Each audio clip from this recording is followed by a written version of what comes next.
So ಎಲ್ರಿಗೂ ನಮಸ್ತೆ. ಎಲ್ರು ನಮ್ ಸಿನಿಮಾಕ್ಕೆ ತುಂಬಾ ಸಪೋರ್ಟ್ ಮಾಡ್ತಾ ಇದ್ದೀರಾ. ಸೊ ಬರೀ ನಮ್ ಸಾಂಗ್ದೆ ಎಲ್ಲ ಏನಕ್ಕೆ ನೀನು ಸಿನಿಮಾ ಮಾಡ್ತಿದ್ದೆ, ನೀನ್ ಹೀರೋಗ್ ಮಾಡ್ತಾ ಇದೀಯ ಅನ್ನೋಷ್ಟು ತೋರ್ಸ್ಬಿಟ್ಟಿದ್ರಿ. Thank you so much. ಅದ್ರಲ್ಲಿ ನಮ್ ದೇವಿ ಸಿನಿಮಾಗೆ ಒಳ್ಳೇದಾಗುತ್ತೆ. ಯಾಕೆ ಈ ಮಾತು ಹೇಳ್ತಿದೀನಿ ಅಂದ್ರೆ, ಇವತ್ತು ಇಂಡಸ್ಟ್ರಿಯಲ್ಲಿ ಸಿನಿಮಾಗಳು ನಡೆಯೋದೇ ಕಡಿಮೆ ಆಗ್ಬಿಟ್ಟಿದೆ.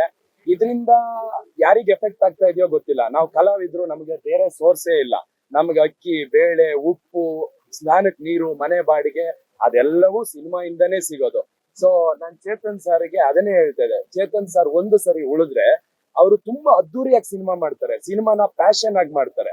ಸೊ ನಮಗ್ ಹೊಟ್ಟೆ ತುಂಬಾ ಊಟ ಸಿಗುತ್ತೆ. ಎಲ್ಲೋ ಅರ್ಧಂಬರ್ಧಂ ಪೇಮೆಂಟ್ ಕೊಟ್ಟು ಅಥವಾ ಪೇಮೆಂಟ್ ನ ಮೋಸ ಮಾಡಿ ಅವರು ಯಾವಾಗ್ಲೂ ನಂಗೆ ಹೇಳ್ತಾ ಇರ್ತಾರೆ, ನಮ್ ಬಾಸ್ ಹಂಗೆ ಬದುಕಿರೋದು, ನಾನು ಅವರ ಫ್ಯಾನ್ ಆಗಿ ನಾನು ಹಂಗೆ ಬದುಕ್ಬೇಕು ಅಂತ ತುಂಬಾ ಅದ್ದೂರಿಯಾಗಿ ಸಿನಿಮಾ ಮಾಡ್ಕೊಡ್ತಾರೆ.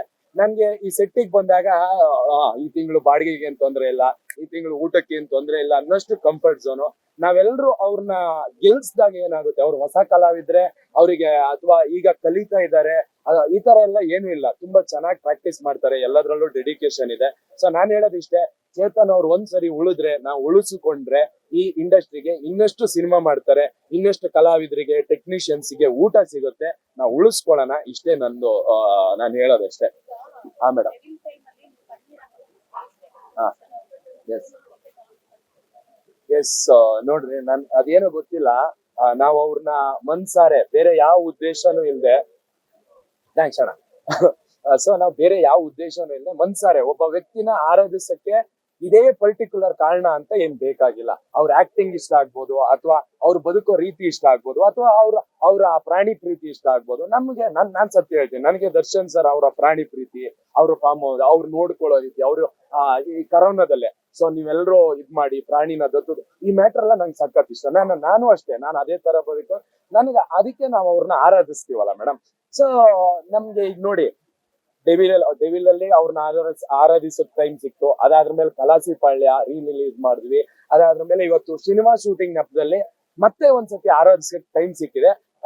ನನಗ್ ಖುಷಿ. ಇವತ್ತು ಅವ್ರ ಮುಂದೆ ಅವ್ರ ಜೊತೆನೂ ಸಿನಿಮಾ ಮಾಡಿ, ಇನ್ನೊಂದ್ ಸಿನಿಮಾದಲ್ಲಿ ಅವ್ರ ಫ್ಯಾನ್ ಆಗಿ, ಅವ್ರ ಕಟ್ಔಟ್ ನಿಲ್ಸಿ ಅದನ್ನ ಇಷ್ಟು ಅದ್ದೂರಿಯಾಗಿ ಇಲ್ಲಿ ನಾವು ಆರೈಸ್ತಾ ಇದೀವಲ್ಲ, ಇದು ಒಂಥರ ನಮ್ಗೆ ಹಬ್ಬದ ತರನೇ ಖುಷಿ ಇದೆ. ನಾನ್ ಥ್ಯಾಂಕ್ಸ್ ಹೇಳ್ಬೇಕು ಚೇತನ್ ಸರ್ಗೆ.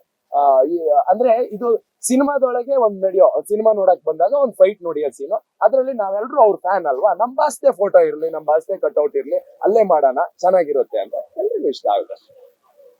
ನಾನ್ ಫೈಟ್ ಮಾಡಿದ್ರೆ ಇಷ್ಟೊಂದು ಎಲ್ಲ ಉಡಿಸಾಗಿರೋದು, ಅದಕ್ಕೆ ನಾನ್ ಸೈಡ್ ಅಲ್ಲಿ ಇಟ್ಕೊಂಡಿದ್ದೀನಿ. ಇಲ್ಲ ಮೇಡಮ್, ನಮ್ ಕೈಯಲ್ಲಿ ತಾಕತ್ ಎಲ್ಲ ಐತೆ, ಶಕ್ತಿ ಇಲ್ಲ, ಬಿಸ್ಲು ಆಗಲ್ಲ, ಫೈಟ್ ಕಲ್ತಿಲ್ಲ.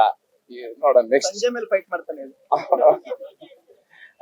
ಬೇಡ ಮೇಡಮ್, ಯಾಕೆ ಬೇಟೆ ಗೀಟೆ ನಮ್ಮ ಆಮೇಲೆ